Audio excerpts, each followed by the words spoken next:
amidst a growing darkness. The Norwegian Nobel Committee has decided to award the Nobel Peace Prize for 2025 to Maria Corina Machado. She is receiving the Nobel Peace Prize for her tireless work promoting democratic rights for the people of Venezuela and for her struggle to achieve a just and peaceful transition from dictatorship to democracy. As the leader of the democratic forces in Venezuela, Maria Corina Machado is one of the most extraordinary examples of civilian courage in Latin America in recent times. Ms. Machado has been a key unifying figure in a political opposition that was once deeply divided, an opposition that found common ground in the demand for free election and representative government. This is precisely what lies at the heart of democracy, our shared willingness to defend the principles of popular rule, even though we disagree. At a time when democracy is under threat, it is more important than ever to defend this common ground.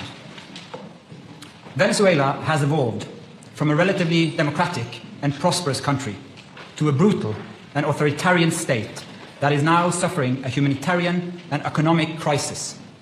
Most Venezuelans live in deep poverty, even as the few at the top enrich themselves.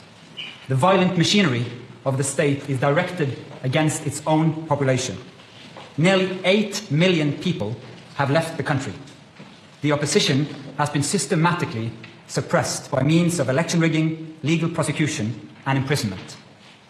Venezuela's authoritarian regime makes political work extremely dangerous.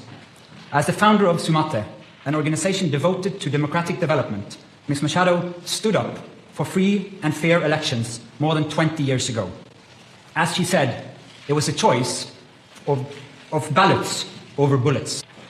In political office and in her service to organizations since then, Ms. Machado has spoken out for judicial independence, human rights, and popular representation.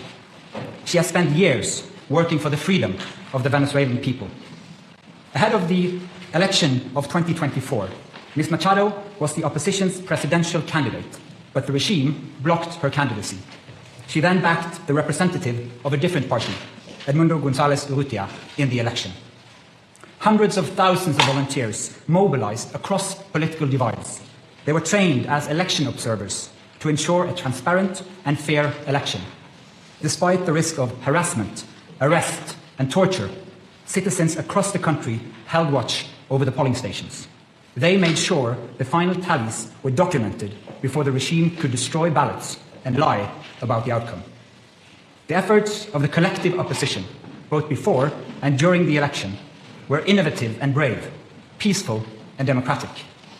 The opposition received international support when its leaders publicized the vote counts that had been collected from the country's election districts, showing that the opposition had won by a clear margin. But the regime refused to accept the election result and clung to power.